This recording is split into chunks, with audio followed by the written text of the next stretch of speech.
and in which the students, we all used to go and take autographs from the teachers. And I don't know whether children do it now, but in our time we used to do that. So I took autograph from all my teachers, and sir being the head of the department, finally I went to him because there was already a queue standing wanting to take autographs from him. He is an Ashu Kavi. He takes a nanosecond to write a verse. So he wrote for me, Lakshmi Shubhaiveti Vichitra Vetat. My name is Shubha Lakshmi. So he wrote, Lakshmi Shubhaiveti Vichitra Vetat. Is it strange that Lakshmi should be qualified and described as Shubha? Because Lakshmi is auspicious. You don't have to over and above say that. Lakshmi Shubhaiveti Vichitra Vetat. Tathapi Namnasi Shubhaiva Kanye. However, you are called Shubha. And if I was addressed as Kanya, I was a young girl at that time. And Lakshmi Sada Prapnuhi Kritya Rupam. May you always attain Lakshmi. And Saraswati Cheti Mamashishaste. You may attain Saraswati also. These are my Ashisha. So Lakshmi Shubhaiveti Vichitra Metad. Tathapi Namnasi Shubhaiva Kanye. Lakshmi Sada Prapnuhi Kritya Rupam. Saraswati Cheti Mamashishaste. Sir, those Ashisha is still with me. They have been part of my life, part of my personality, part of my mind and soul. And at any day, there was not a single day when I forgot this Ashirvachana. It's not that I remembered it now because you came, but this has been told by me to maybe so many millions of people. In Uttara Ramacharita, Rama says that when Rama repents that two parents are now no more, and so he says, Matrabhis Chintyamananam Tehino Divasagata. He says, my days, those days are gone when our parents, our elders, our mothers looked after us. So Tehino Divasagata, Rama says this. I am so fortunate that at this age, at my age, I have crossed 60, and at my age, I am able to bring Tehino Divasa, because with my professor being here, he has come here, and it is a very big bhagya for me, because I always say that our managing trustee is like a father to me, because from childhood I have heard of him, seen him, and our managing trustee even pierced my ears. Everybody knows about it when I was 7 years old. So I consider him as a father, and it was a second father coming to me here. So I am feeling very, very blessed about it, about welcoming you, sir, here with wholeheartedly. And it is our good fortune that we have such a luminary here.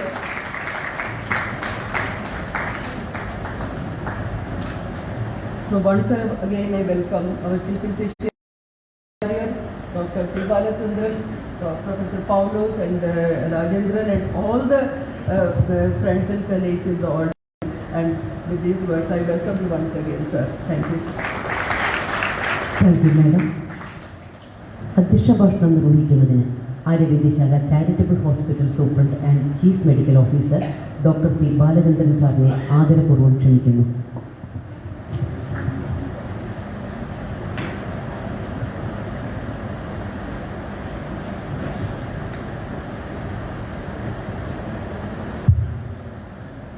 നമ്മുടെ വിശിഷ്ടാതിഥി professor Satyaprabha Shastri, വേദിയിലിരിക്കുന്ന മറ്റ് പ്രമുഖ വ്യക്തികളെ, സദസ്യരെ,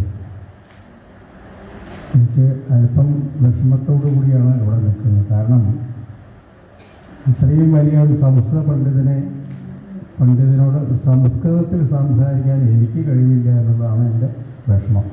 ഇനിയിപ്പോൾ അത് പറഞ്ഞിട്ട് കാര്യമില്ല, അത് നടക്കാൻ പോകുന്നില്ല. എങ്കിലും അദ്ദേഹത്തിന് നമ്മുടെ എല്ലാവർക്കും വേണ്ടി നമ്മുടെ ആദരവ്, നമ്മുടെ ബഹുമാനം പ്രകടിപ്പിച്ചുകൊണ്ട് പറയാം. ഈ പരിപാടി വൈദ്യരത്നത്തിൻ്റെ 150ാം ജന്മവാർഷികത്തിൻ്റെ മെമ്മോറിയൽ ലെക്ചറിൽപ്പെട്ട ഒന്നായിട്ടാണ് ഇതിവിടെ അവതരിപ്പിക്കുന്നത്. ഇതിന് വളരെ പ്രസക്തിയുണ്ട്.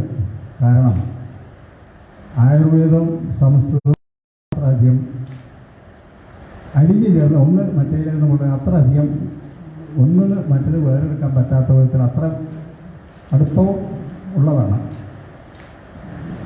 ത്യാഗരാജസ്വാമികൾ പറഞ്ഞ പോലെ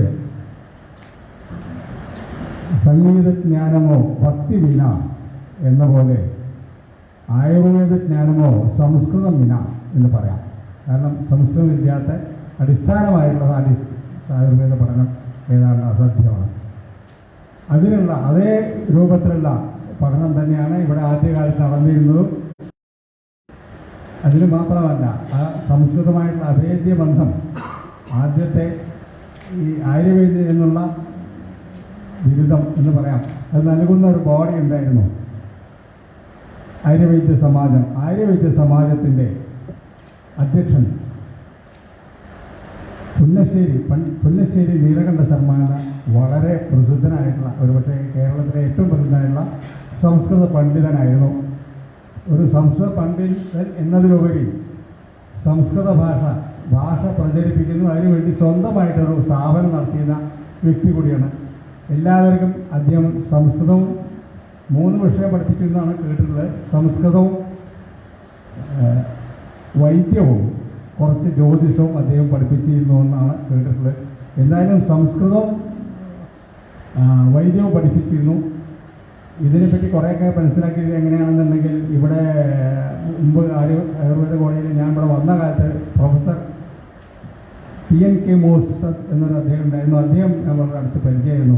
അദ്ദേഹമാണ് ഇതൊക്കെ പറഞ്ഞു തന്നിട്ടുള്ളത്. അദ്ദേഹം പുന്നശ്ശേരി നമ്പി സ്കൂളിലെ ഒരു വിദ്യാർത്ഥിയാണ്. അദ്ദേഹത്തിൽ നിന്നാണ് ഈ സംസ്കൃതം ആയുർവേദം തമ്മിലായിട്ടുള്ള എത്ര ബന്ധമുണ്ടെന്ന് എനിക്ക് തോന്നിയിട്ടുള്ളത്. അദ്ദേഹം പറഞ്ഞിട്ടാണ്. അദ്ദേഹത്തിൻ്റെ ശക്തി തന്നെ ആയുർവേദം എന്നുള്ളതിനേക്കാൾ പോലെ അത്രയും ശക്തിയായിരുന്നു സംസ്കൃതത്തിലുള്ള പരിജ്ഞാനവും അത് പ്രയോഗിക്കാനുള്ള കഴിവും. അപ്പോൾ അതൊരു എനിക്കൊരു പ്രചോദനമായിരുന്നുണ്ട് എന്ന് സംശയമില്ല. ഇത് നിർഭാഗ്യവശാൽ അപ്പോഴും എനിക്ക് പഠിക്കാനൊന്നും സാധിച്ചില്ല. മാത്രമല്ല, ഈ ആര്യവൈദ്യ സമാജത്തിന് നേരത്തെ പറഞ്ഞ പോലെ അധ്യക്ഷൻ പുന്നശ്ശേരി നമ്പിയായിരുന്നു. അന്നത്തെ സംസ്കൃത പണ്ഡിതന്മാരൊക്കെ ഇവിടെ വളരെയധികം ഇതായിട്ട് ബന്ധപ്പെട്ടിരിക്കുന്നതായിട്ട് വെച്ചായിട്ട് പ്രധാനമായിട്ട് 2 പേര് വന്ന് നേരത്തെ പറഞ്ഞ പോലെ പുന്നശ്ശേരി നമ്പി, കൈക്കുളങ്ങര രാമവാര്യർ, ഇങ്ങനെയുള്ള പ്രമുഖന്മാരായിട്ടുള്ള ആൾക്കാർ. ഈ പുന്നശ്ശേരി നമ്പി എന്നുള്ള അദ്ദേഹത്തിൻ്റെ വിദ്യാർത്ഥികൾ നേരിട്ടല്ലെങ്കിൽ പോലും പുന്നശ്ശേരി നമ്പി സ്കൂൾ എന്ന് പറയുന്ന വളരെ പ്രസിദ്ധമായിട്ടുള്ള അനവധി പണ്ഡിതന്മാർ അക്കാലത്ത് കേരളത്തിലുണ്ടായിരുന്നു. അത് പ്രത്യേകിച്ചും പറയാതെ പറ്റില്ല.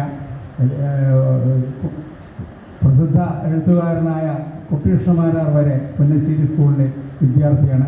അങ്ങനെ പ്രൊഫസർ KP നാരായണ പിഷാരടി, അങ്ങനെ നിരവധി ആൾക്കാരുണ്ട്. MB ശങ്കുണ്ണി നായർ, കുറച്ച് പേര് പറഞ്ഞെന്ന് മാത്രം. അങ്ങനെ നിരവധി ആൾക്കാരുണ്ട്. സാഹിത്യത്തിൽ മാത്രമല്ല, സംസ്കൃത പാണ്ഡിത്യത്തിലും ഭാഷാ പാണ്ഡിത്യത്തിലും അസാമാന്യ പ്രതിഭകളായിരുന്നു ഈ പറഞ്ഞ വ്യക്തികളൊക്കെ. അപ്പോൾ അവരൊക്കെ പുന്നശ്ശേരി നമ്പി ശിഷ്യന്മാരായെന്ന് പറയാം. പുന്നശ്ശേരി തമ്പിയാണ് ഇവിടുത്തെ ആയുർവേദ കോളേജിൻ്റെ പ്രസിഡന്റിൻ്റെ ആയുർവേദ സമാജ പ്രസിഡന്റും. അന്ന് ഈ ആയുർവേദത്തിൽ നിന്നുള്ള ഡിഗ്രി ഉണ്ടാച്ചാൽ കൊടുത്തിരുന്നത് ഈ ബോഡിയായിരുന്നു. ദീർഘകാലം അതിൻ്റെ അധ്യക്ഷനായിരുന്ന ആളാണ് പുന്നശ്ശേരി നമ്പി. അത് ആയുർവേദവും സംസ്കൃതവും തമ്മിലുള്ള ബന്ധത്തിൻ്റെ ഒരു ഉദാഹരണം കൂടിയായിട്ടാണ് എനിക്ക് തോന്നിയിട്ടുള്ളത്. പിന്നെ നേരത്തെ സൂചിപ്പിച്ച പോലെ സംസ്കൃതമില്ലാതെ ആയുർവേദമില്ല എന്നാണ് എൻ്റെ ഒരു വിശ്വാസം. അത് ശരിയൊന്നുമല്ലെന്ന് ഇപ്പോൾ തോന്നി തുടങ്ങിയിരിക്കുന്നു. പക്ഷെ എന്നാലും സാരമില്ല, ഞാനിപ്പോഴും അതിൽ വിശ്വസിക്കുന്ന ആളാണ്. അത് അങ്ങനെ ആയിരിക്കട്ടെ എന്ന് തന്നെ വിശ്വസിക്കുന്നു, ആഗ്രഹിക്കുന്നു. ഈ വലിയ പണ്ഡിതൻ്റെ മുമ്പിലൊന്നും എനിക്ക് സംസാരിക്കാനുള്ള കഴിവൊന്നുമില്ല, അതിനുള്ള ഇല്ല. എങ്കിലും അദ്ദേഹത്തിൻ്റെ മുമ്പിൽ ഒരു 4 വാചകം പറയാനുള്ള സന്ദർഭം തന്നതിൽ ഇതിൻ്റെ സംഘാടകരോട് നന്ദി പറയുന്നു. ഞാനും ഇതിൻ്റെ ഭാഗം തന്നെയാണ്, എന്നാലും നന്ദി പറയുന്നു. അദ്ദേഹത്തിന് ഒരുപക്ഷെ കേരള ഖണ്ഡത്തിലെ ഏറ്റവും വലിയ സംസ്കൃത കവി എന്ന് പറയാവുന്ന മേൽപ്പത്തൂർ നാരായണ ഭട്ടതിരി, ഇവിടുന്ന് ഒരു 5-6 നാഴിക ദൂരെയാണ് അദ്ദേഹത്തിൻ്റെ ജന്മസ്ഥലം. അദ്ദേഹത്തിൻ്റെ നാരായണീയം ഇന്നും എല്ലാവർക്കും അറിയാവുന്നതാണ്. ഒരുപക്ഷെ മലയാളത്തിലെ സമ്പൂർണ്ണ സംസ്കൃതിയായിട്ടുള്ള അപൂർവത്തിൽ ഒന്നാണ് എനിക്ക് മനസ്സിലാക്കിയിട്ടുള്ളത്.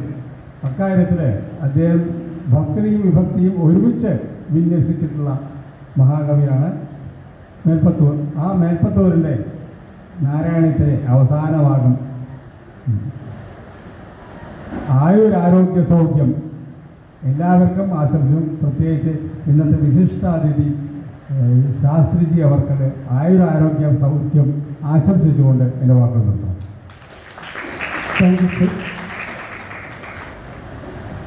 വിശിഷ്ടാതിഥിയെ സദസ്സിന് പരിചയപ്പെടുത്തുന്നതിനായി ഡോക്ടർ KG പൗലോസ് സാറിനെ ആദരപൂർവ്വം ക്ഷണിക്കുന്നു.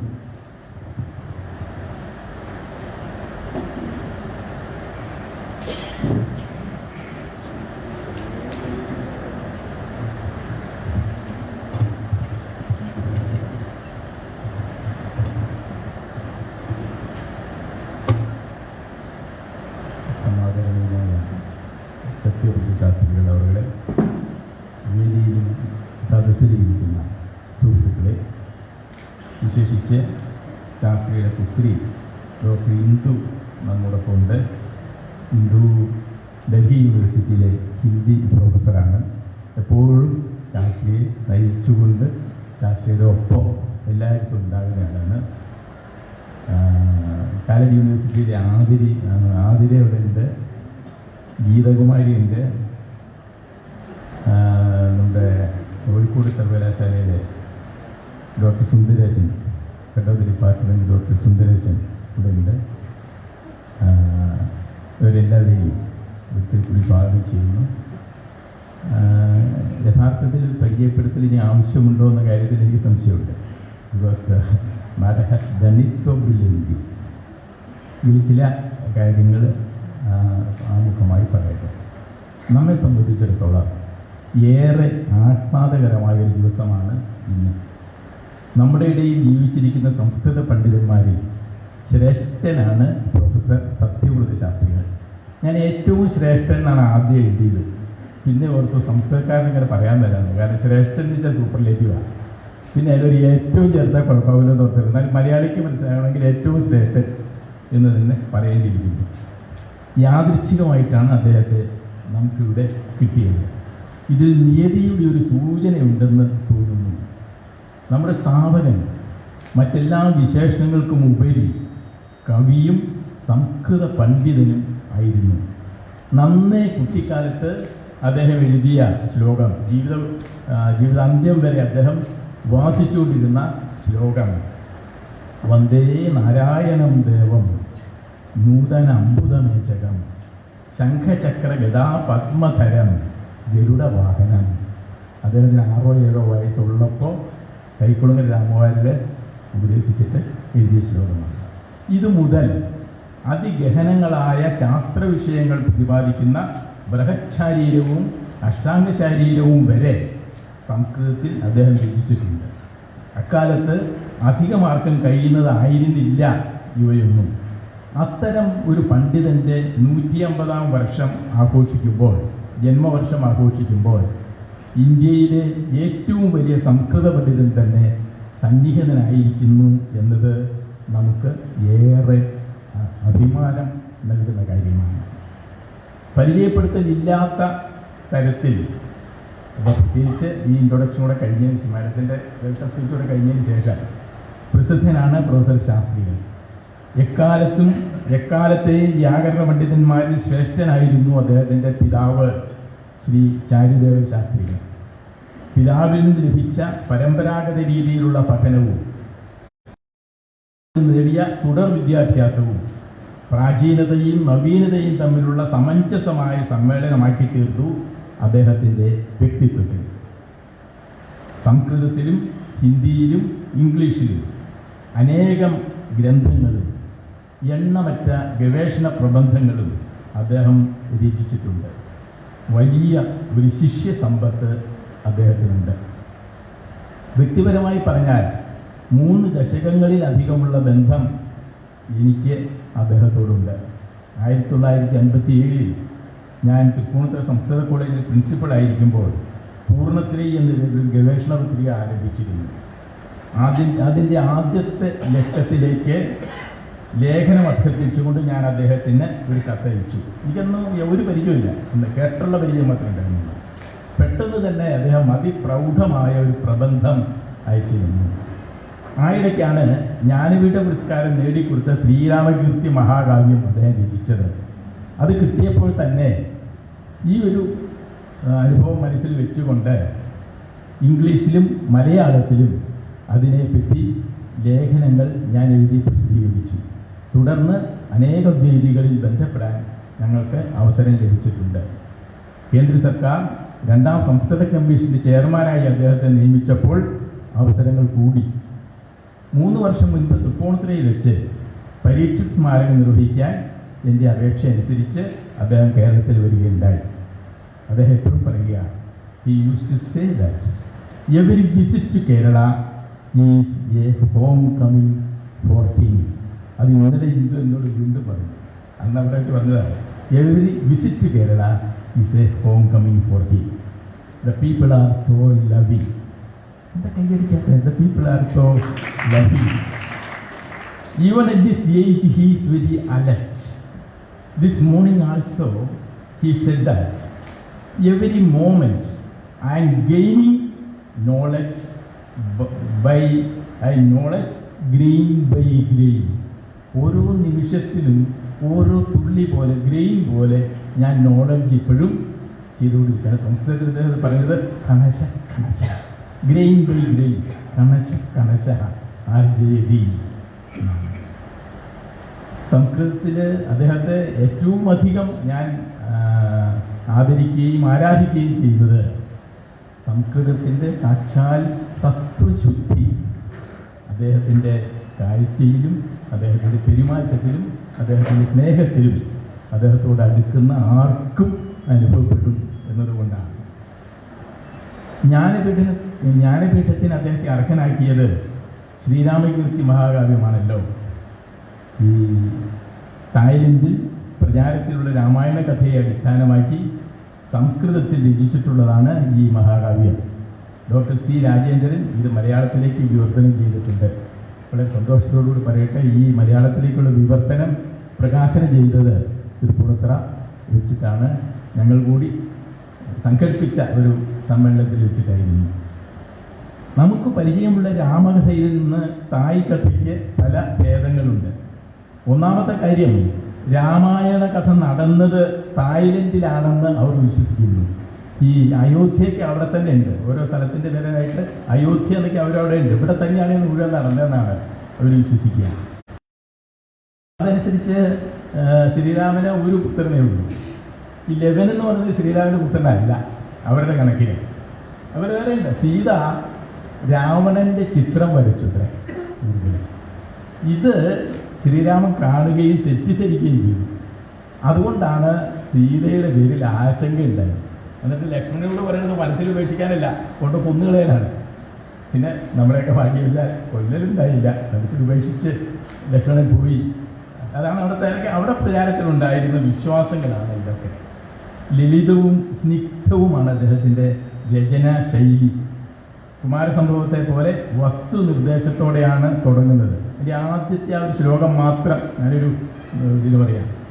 അസ്ത്യേഷ്യാനാമനി സുപ്രസിദ്ധ ദ്വീപേ വിശാലേതി വിശാലകീർത്തി ആഗ്നേയ ദിങ്മണ്ഡലമൗലിഭൂതോ ദേശോതിരമ്യോ ഭൂവി തായ്ലൻഡ. ഏഷ്യ എന്ന സുപ്രസിദ്ധവും വിശാലവുമായ വൻകരയിൽ വിഖ്യാതവും അതിമനോഹരവും തെക്ക് കിഴക്കൻ ദിക്കിൻ്റെ കിരീടം പോലെ ശോഭിക്കുന്നതുമായ തായ്ലൻഡ് എന്നൊരു ദേശമുണ്ട്. അതിമനോഹരമായ ഒരു മഹാകാവ്യമാണിത്. ഈ മഹാകാവ്യത്തിനാണ് അദ്ദേഹത്തിന് ജ്ഞാനപീഠം പുരസ്കാരം ലഭിച്ചത്. സംസ്കൃതത്തിൽ ജ്ഞാനപീഠം പുരസ്കാരം ലഭിച്ച ഏക കാവ്യം ഈ രാംകിൻ ആണ്, രാമകീർത്തി മഹാകാവ്യമാണ്. ലോകത്തിലെ മിക്കവാറും എല്ലാ സർവകലാശാലകളിലും അദ്ദേഹം പ്രഭാഷണം നിർവഹിച്ചിട്ടുണ്ട്. വിപുലമായ ഈ ലോക പരിചയമാണ് വിദേശ പണ്ഡിതരുടെ സംഭാവനകളെ പരിചയപ്പെടുത്താൻ അദ്ദേഹത്തെ പ്രാപ്തനാക്കുന്നത്. 18-ാം നൂറ്റാണ്ടിന് മുൻപ് ഇന്ത്യയുടെ വിജ്ഞാന പാരമ്പര്യം ബാഹ്യ ലോകത്തിന് അധികമൊന്നും അറിയുമായിരുന്നില്ല. ഇന്ത്യയിലെത്തിയ ഈസ്റ്റ് ഇന്ത്യ കമ്പനിയുടെ ഉദ്യോഗസ്ഥന്മാരാണ് ആദ്യമായി സംസ്കൃതത്തെ അടുത്ത് പരിചയപ്പെട്ടത്. ഈ കണ്ടെത്തൽ ദ ഡിസ്കവറി ഓഫ് സാൻസ്ക്രിറ്റ് എന്നാണ് പറയുക. നമ്മൾ ഡിസ്കവറി ഓഫ് അമേരിക്ക എന്നൊക്കെ പറയുന്ന പോലെ തന്നെ വിദേശികൾ പറയാം the discovery of Sanskrit in the 18th century എന്നാണ്. ഈ അവരിൽ അത്ഭുതവും ആദരവും ഉളവാക്കി. തുടർന്നാണ് സംസ്കൃത കൃതികൾ ഇംഗ്ലീഷിലേക്ക് പരിഭാഷപ്പെടുത്താൻ അവർ ആരംഭിച്ചത്. 1789 വില്യം ജോൺസ് ശാകുന്തളം ഇംഗ്ലീഷിലാക്കി. തുടർന്ന് മിക്കവാറും എല്ലാ സംസ്കൃത കൃതികൾക്കും ലോകഭാഷകളിലെല്ലാം വിവർത്തനങ്ങളുണ്ടായി.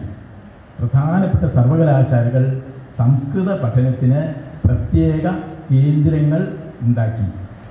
പാണിനിയുടെ വ്യാകരണമാണ് ആധുനിക ഭാഷാശാസ്ത്രത്തിന് അടിത്തറയിട്ടത്. ശങ്കരാചാര്യത്തിൻ്റെ ചരിത്രത്തെ, ലോകത്തിൻ്റെ ചരിത്രത്തെ മാറ്റി എഴുതാൻ സഹായകമായി. നാട്യശാസ്ത്രവും ധ്വനി സിദ്ധാന്തവും ആധുനിക സൗന്ദര്യശാസ്ത്രത്തെ വളരെയധികം സ്വാധീനിച്ചു. ഭാരതത്തിലെ പ്രാചീന ജ്ഞാനശേഖരങ്ങൾ ലോകത്തിന് മുൻപിൽ തുറന്നു വെച്ചതും വൈജ്ഞാനിക മേഖലയിൽ ഭാരതത്തിന് ഇന്ന് ലഭിച്ചിരിക്കുന്ന മേൽക്കൈ നേടിത്തന്നതും ഈ വിദേശ പണ്ഡിതന്മാരുടെ നിസ്തന്ത്രമായ പ്രവർത്തനങ്ങളാണ്. അവരുമായി അടുത്ത ബന്ധവും സൗഹൃദവും പുലർത്തുന്ന ശാസ്ത്രികൾ ആ അനുഭവങ്ങളാണ് ചുരുങ്ങിയ സമയത്തിൽ നമ്മോട് പങ്കിടാൻ ആഗ്രഹിക്കുന്നത്. ഇത്തരമൊരു സന്ദർഭത്തിന് അദ്ദേഹത്തെ നമുക്ക് കിട്ടിയതിൽ, ചുരുങ്ങിയ സമയത്തായിട്ടാണെങ്കിൽ കൂടി കിട്ടിയതിൽ നിങ്ങൾ ഓരോരുത്തരോടുമൊപ്പം നമ്മുടെ സന്തോഷവും ചാരിതാർത്ഥ്യവും പ്രകടിപ്പിച്ചുകൊണ്ട് ഞാൻ നിർത്തുന്നു. നന്ദി, നമസ്കാരം. Thank you, sir.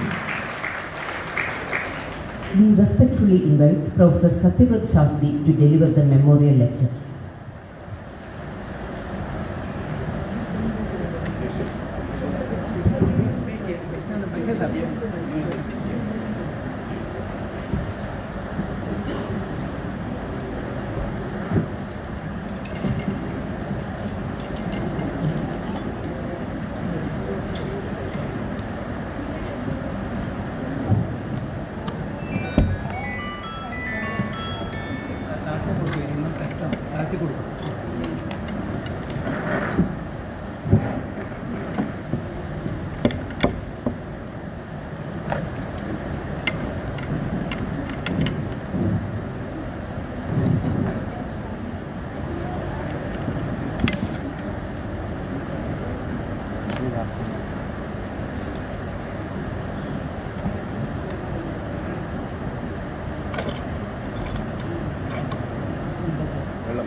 यत्कृपातमहं वन्दे परमानन्दमाधवं वर्णानामर्थसन्धानां रसानां छन्दसामपि मङ्गलानां च कर्तारौ वन्दे वाणी विनायकौ वन्दे वाणी विनायकौ।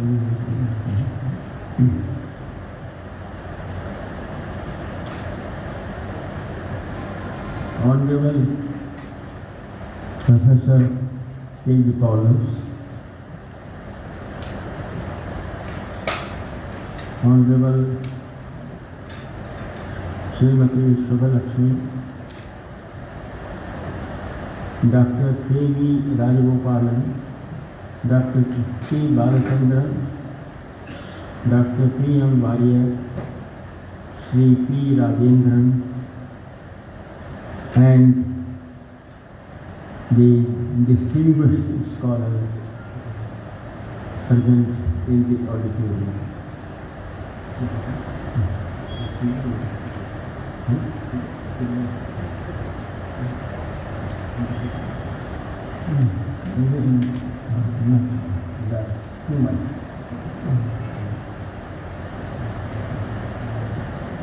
It's a great pleasure for me to be with you this afternoon. It is a dream fulfilled for me. It's about 2 years back I was here. My original visit was at Sri Thiruvananthapuram. From there I came over here and then further moved on.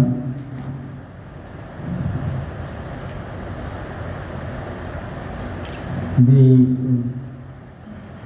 great work the Kottakkal Ayurveda Shala has been doing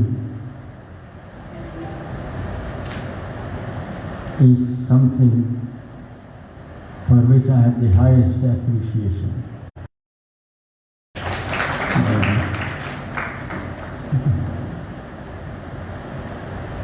This Sanskrit word Vaidya is derived from the word Vidya. There is a Panini Sutra, Tadadhite Tadveda, one who studies or one who knows. So Vaidya would be formed with the addition of the suffix an to the word Vidya. The meaning would be Vidyam Adhite, Veda, one who knows the Vidya or one who studies the Vidya. And what could be a better Vidya than Ayurveda, where it is said, Natvaham kamayi rajyam, no bhogani, no sukhani cha, kamaye dukkha taptanam praninam artinashanam. I do not want for myself the Rajya, the kingdom, nor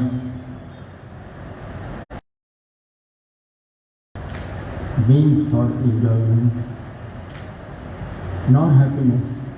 What I want is to remove the suffering of the people who are undergoing torment. So this is what the Ayurveda does, and that is the Vidya. And so those who pursue this Vidya, those who learn it, and those who practice it, they are the Vaidyas. This is the literal, grammatical interpretation of the word.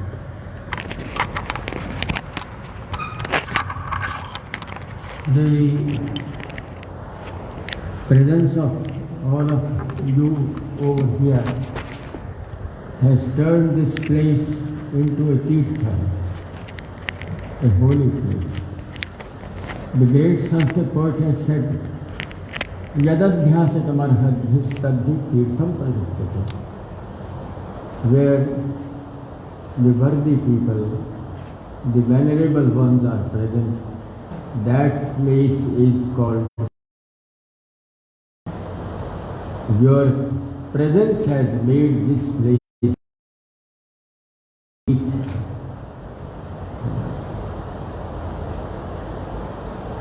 in Sanskrit studies,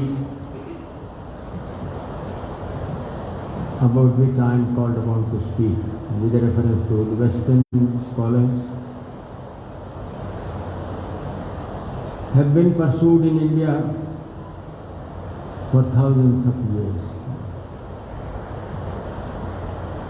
One of the most interesting things about Sanskrit is that for about 1,000 years and more, the language was known simply by the term Bhasha.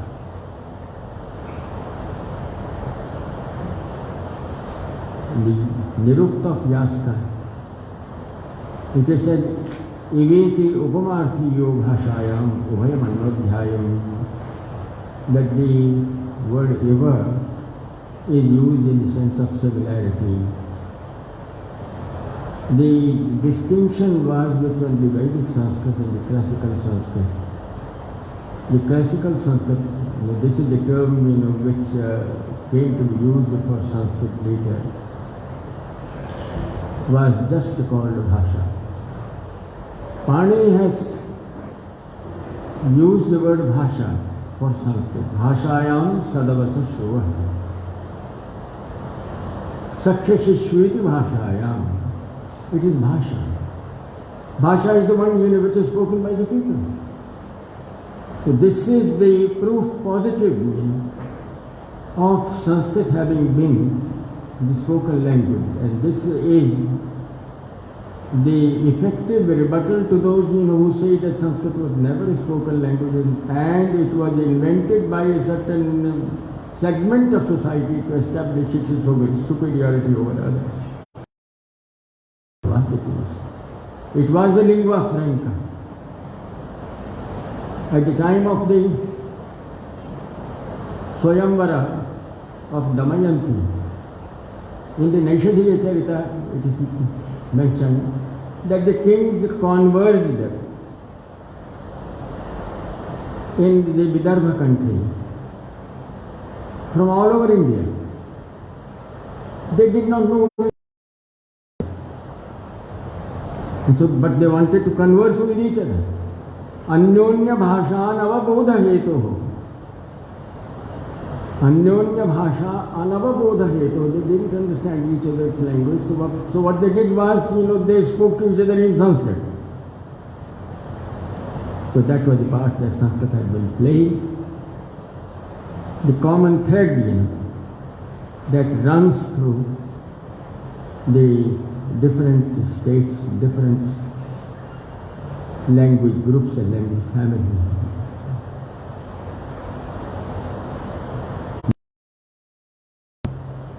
Of Sanskrit came about with the translation in English of the Abhijnana Shakuntalam. And that Abhijnana Shakuntalam, the great work of Kalidasa, Sir William Jones was a member of the Viceroy's Privy Council. He was posted at that time in Fort Williams, which was the then capital of India. It was shifted from there to Delhi later. Sir William Jones wanted to learn Sanskrit. He approached some of the Pandits in Bengal, but they were reluctant to teach Sanskrit to him. There was one, however, who came forward, Gopala Tarkatirtha, and he taught him Sanskrit. The knowledge that he acquired, through that scholar, he learned, he tried to study the Abhijnana Shakuntalam, and in his own way, very perfect translation, but he carried out that translation.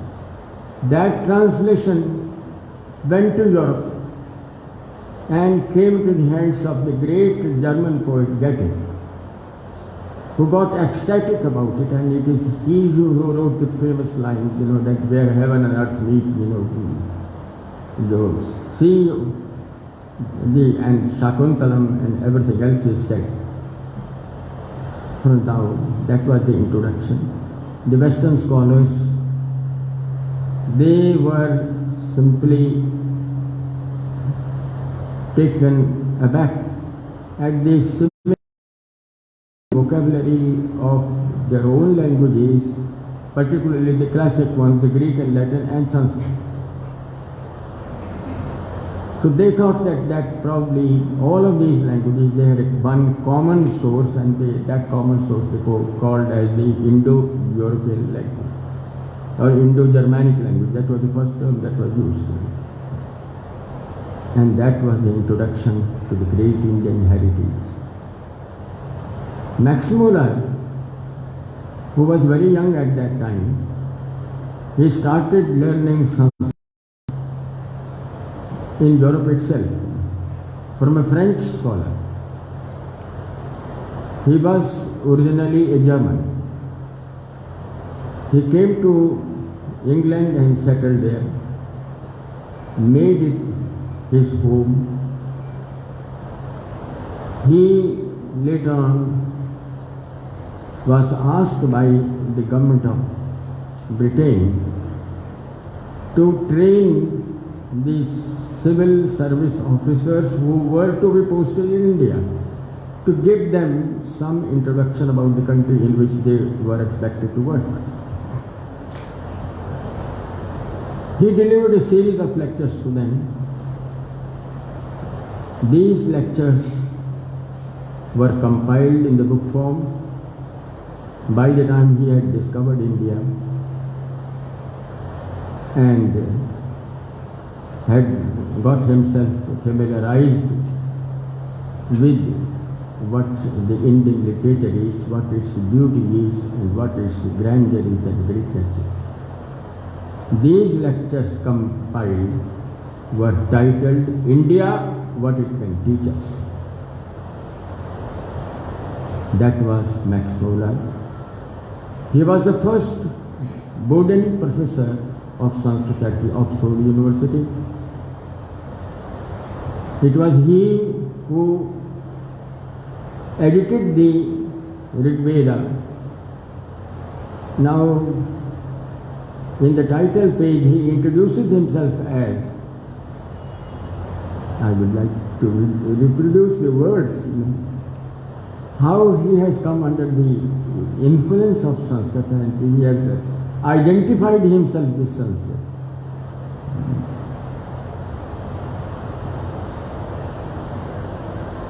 आंग्लदेशे गोतीर्थाभिधान Nagar निवासिना, गोतीर्थाभिधान Nagar निवासिना, Oxford, Ox is go and Ford is Tirtha, गोतीर्थाभिधान Nagar निवासिना मोक्षमूलन भट्टेन प्रतिसंस्कृता Rigveda Samhita. And he was not only satisfied with that, he started a series of volumes that came to be known as the sacred books of the Sanskrit series. The number of scholars collaborated in this. They brought out the critical editions of old Sanskrit texts, translated them, interpreted them. This was one side of the picture. The other side was the linguists taking it up for the purpose of identification of the vocabulary in the classical languages over there and their descendants with Sanskrit. Grimm and Finot and others. So this is how the Sanskrit studies developed over there. The next to Max Muller was Monier Williams, who compiled a dictionary. There is a system at the Oxford University that for an appointment to the post of a professor, there is an election. The entire faculty meets. The faculty comprises a number of departments. The teachers there, not necessarily the heads of the department, but all teachers there, they come together. Scholars, those who are aspirants, for the post of a professor. Sir Bowdoin was the one, who had made an endowment, for the professorship of Sanskrit. For that post, it was considered to be very prestigious in the whole of Europe. The faculty meets and considers the proposals submitted by the scholars who had sent them for the consideration.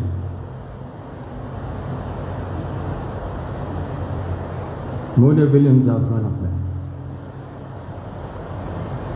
And he had mentioned, in the proposal form. That was not an application as such. It was just a proposal form. There is a very dignified way of doing things over there. And he had mentioned that he has compiled a dictionary. The members of the faculty thought that that was not sufficient enough work, to be considered for appointing a person as professor at the university. The proposal was not accepted. Now, there is a provision there that the person whose proposal has not been accepted, he has the choice to reapply for reconsideration of his proposal by the faculty.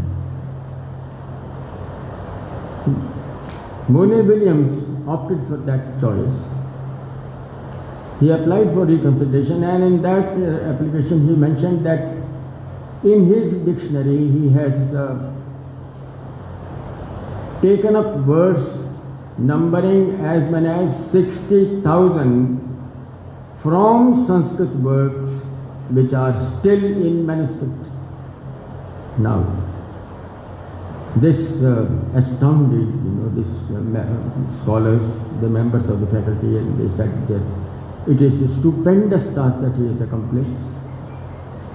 Moody and Williams went through these manuscripts, not published yet, and picked up words from them, assigned meanings to them, gave references to them, and then came out with a dictionary which still holds its sway in the scholarly community without a peer yet. So that was the contribution in the field of lexicography, Max Fuller's contribution in the field of critical editing of old Sanskrit works, and then the change started. So one after the other, Sanskrit compiled. The Smritis were edited and translated. Ballantyne and others, they worked. Whitney wrote the Sanskrit grammar. Parjita translated the Puranas. And there was the tradition of the Vedic scholars. Roth and Bottling were the two other German scholars who compiled a dictionary which is known as Wörterbuch, or the St. Petersburg Dictionary. The second name owes itself to the financial assistance provided by the Tsarist government of the USSR for the publication of this work. So there was interest in Europe all over for Sanskrit. The chairs came up over there. That was the Renaissance period.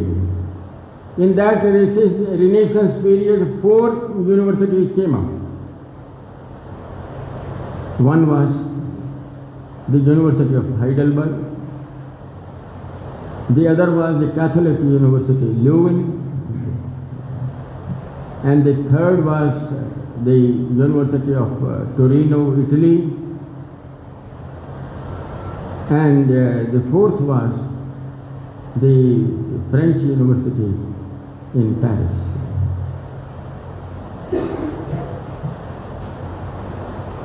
Now, there was a regular Sanskrit scholarship over there in Europe. There were big libraries, there were big collections of the manuscripts there. The scholars, they used every means, to procure Sanskrit texts, still in manuscript.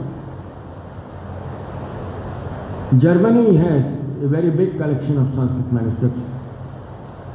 In Staatsbibliothek, in the State Library in Berlin, a catalogue in 12 volumes of Sanskrit manuscripts from Germany has been published. Similarly, in Hungary, there was a scholar called Stein, Sir Albert Stein, who undertook the most hazardous journey to the Turfan. This is known as the Turfan expedition.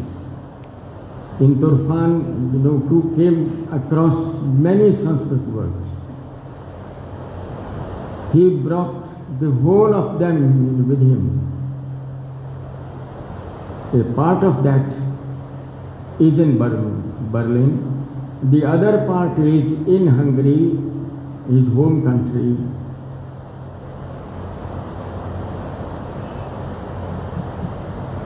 One day it so happens that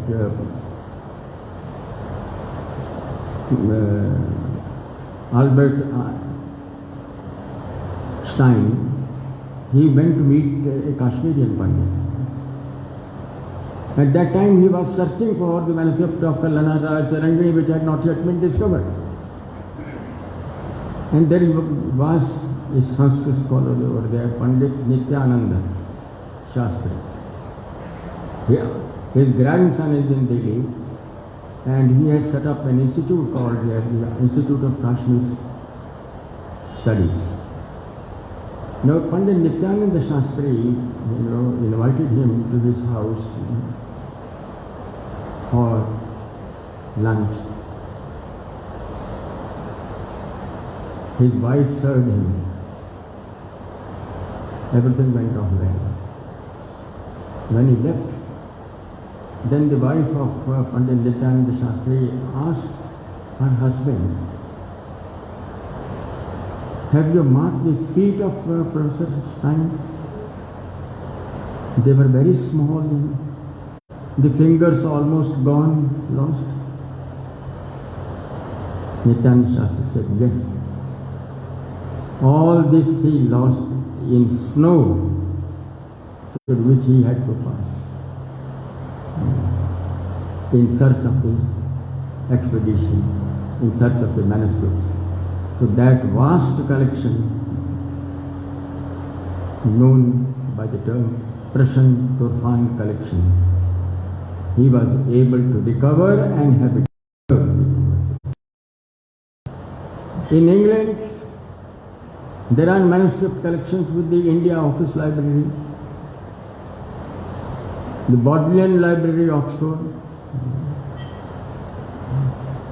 and the Society of the Asian and African Studies. These all collections, they form a sizable bulk of the Sanskrit works. There are now chairs for Sanskrit in most of the European universities. Germany has 13 of them, where Sanskrit studies are being pursued.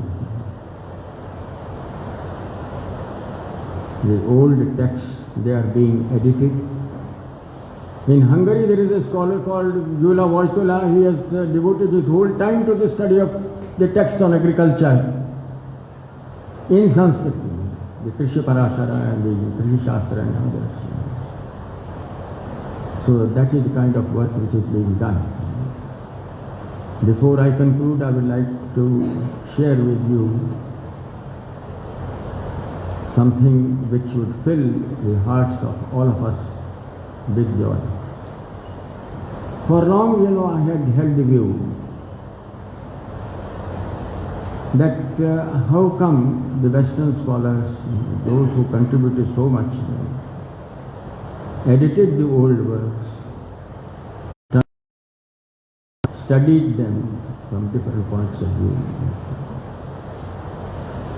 would not write anything original in Sanskrit.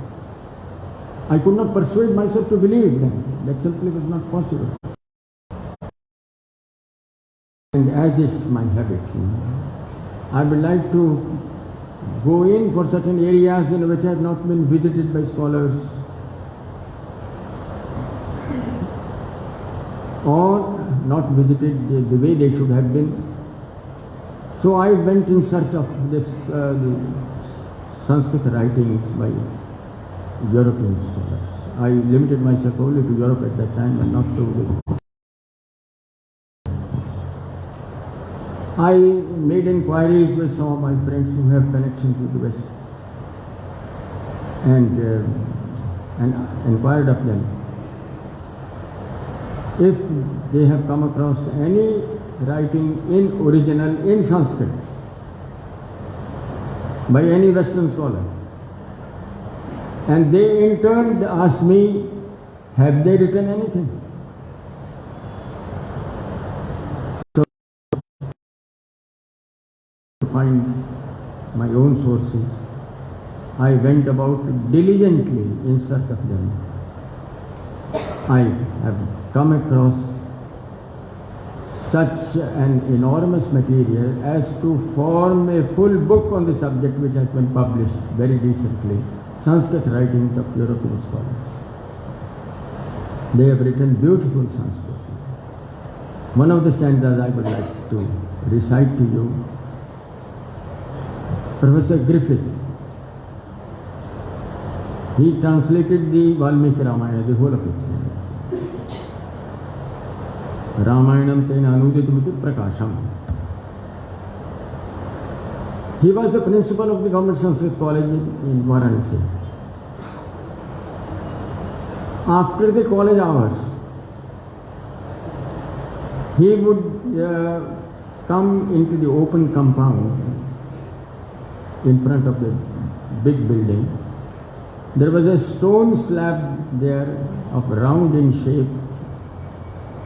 He would sit there from afternoon onwards, late afternoon onwards, right up to the evening, and went on working on the English translation of the Valmiki Ramayana. When the translation was complete, he wrote a stanza commemorating the event.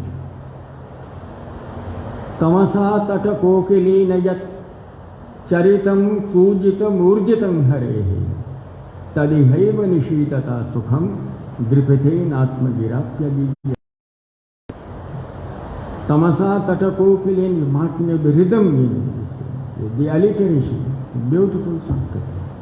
Tamasa tata kokilina yat charitam kujitam urjitam harehe tadihaiva nishitata sukham gripathe atmagirapya diya. The song that was sung by the kokila on the banks of the river Tamasa, that song was sung by Griffith by sitting on this very slab, Atmagirapi, in his own language. And so that kind of beautiful poetry they have written. There was one scholar, Cowell, and he has published two works. One is Yavana Shatakam. Here he has translated 100 subhashitas, the wise sayings from the contemporary German scholars, from their works. And the other one is Subhashita Malika. Two verses. And the first one, Yavana Shatakam, has 100, Subhashita Malika has 110 stanzas. Sanskrit, classical Sanskrit. So that is how they have enriched the Sanskrit literature through their preservation, to the efforts that they put in. It was the government of Britain at that time, or the East India Company, that had appointed manuscript collectors. They were paid by the state to go about in search of the manuscripts. It was scholars like T. Ganapati Shastri or Shama Shastri, who had discovered the Bhasa's place. And that discovery was made in this beautiful land of Kerala. The discovery was hailed, all through the world, because there was reference only by Rajashekara. Bhasanataka Chakreswin Chipte Chekte Napavakaha. When the wise they threw the entire set of plays by Bhasa into the fire to test whether they can stand the scrutiny or not. Bhasanataka Chakresmin Chekahi Vidagdhahi Gunaguna Parikshana Shaktahi Chekahi Chipte Parikshitum Swapnavasavadatta Dahako Bhunapavakaha. The fire could not burn the Swapnavasavadatta. So this set of the 13 plays of Bhasa by Kalidasa in the prologue to his Vikramavarvashiya, during the conversation between the Sutradhara and the Nati, that why should the work of a comparatively modern playwright be taken up for presentation on the stage. Bhasa Saumitra Kaviputrādīnām kritishu kimiti abhinava kaveh Kalidasasya kritau bahumānah. Why should this special respect is being paid to Kalidasa, Abhinava kaveh, comparatively modern poetry, when there are works of such celebrities as Bhasa, Kaviputra, Saumillaka? So Bhasa occupies the first place in the list. Bhasa, Kaviputra, Saumillaka. When their works are available and they could be staged, they could be put on board. And why should there have been felt the necessity of putting on board the work of a comparatively modern poet like Kalidasa? And in answer to that, the Sutradhara said that Puranamityevana sadhu sarvam nachapi kavyam navamityavadyam santah parikshanyatarat bhajante mudha parapratyaya neya buddhi. That something is old and so that it doesn't invest it, that it will be completely blemishless, anavadyam. Nachapi kavyam, now I knew and so therefore that should be discarded. It is the wise who will use their discretion in deciding about as to what is good and what is not. So, Santah Pariksha Anyatarat Bhanja, either of them they would take up the old one and the new one. And it is therefore in a bit of self-confidence he says, Santah Pariksha Anyatarat Bhajante Mudha Parapratyaya Buddhihi. So that Bhasa, who is referred to by such celebrity as Kalidasa, who is said to be the Kavikula Chudamani, Kavikula Guru, Kavikula Chakravarti, is mentioned. And there was a period in the history of India when his plays were simply not available. And the credit goes to T. Ganapati Shastri to bring them out to from this God's own country, Kerala. Thank you. Thank you, sir. Sir, we request you to kindly receive a memento from the hands of Dr. P.M. Vaidya.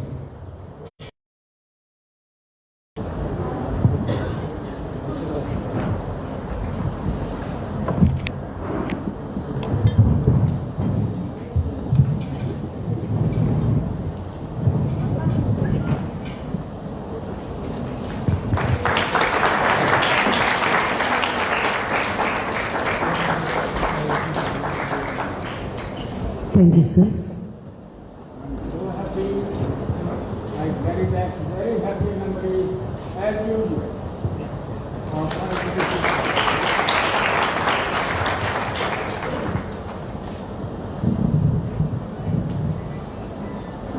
മാന്യ സദസ്സിന് കൃതജ്ഞത പ്രകാശിപ്പിക്കുന്നതിന് Aryavaidyasala joint general manager Shri P Rajendran സാറിനെ ക്ഷണിക്കുന്നു.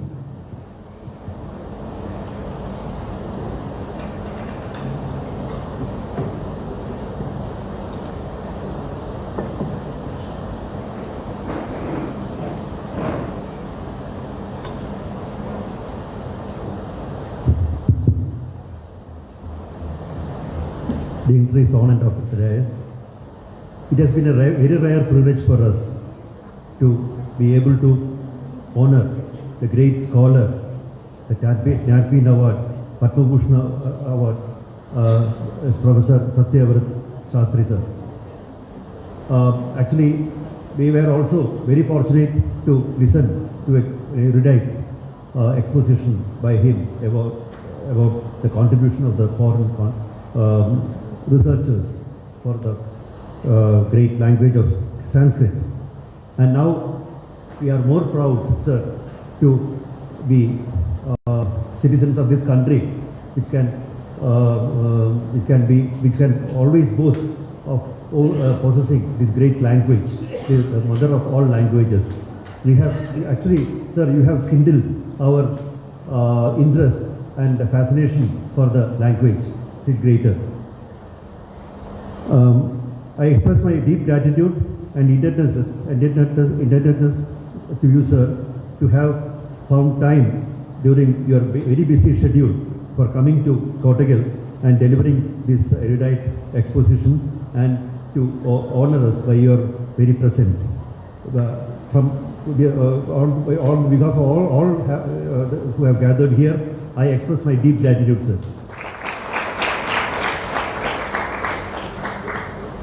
I express my deep gratitude to Subbalakshmi Madam, CEO, for giving us directions regarding this function. Actually, she has taken a lot of initiative to organize this function here, and also to for delivering the welcome address, in which she has given a vivid description about the contributions of Professor Satyavrat Shastri, sir. I express my deep gratitude to Dr. B. Balachandran, President Organizing Committee 150th Birth Anniversary Celebrations and Superintendent of Charitable Hospital, for gracefully presiding over the function and delivering a very thought-provoking speech. I thank Dr. Paulo sir for the chief guest. Actually, this was one scholar introducing another great scholar. Dr. K.G. Paulo sir and Madam have been instrumental for organizing the function and to make this happen here. I am thankful to all of them. I am thankful to you, sir, Dr. Paulo sir. I thank profoundly Dr. P.M. Warrier, Chief Physician, for honoring the chief guest. I thank all of you who have assembled here, our HRC guests, AVS family members, my senior and colleagues of Kottagal Ayurvedishara, all my colleagues here, the learned natives of this place, the elite gathering, and the media who have come here for taking this function, covering this function in a great way. I expressing my thanks to each and everyone once more, I conclude my words. എഴുത്തുരത്നം PS വാര്യരുടെ 180-ാം ജന്മവാർഷികാഘോഷത്തിൻ്റെ ഭാഗമായി സംഘടിപ്പിച്ച PS Warrier സ്മാരക പ്രഭാഷണം ഇവിടെ പൂർണ്ണമാകുന്നു. ഏവർക്കും ഒരിക്കൽ കൂടി നന്ദി, നമസ്കാരം.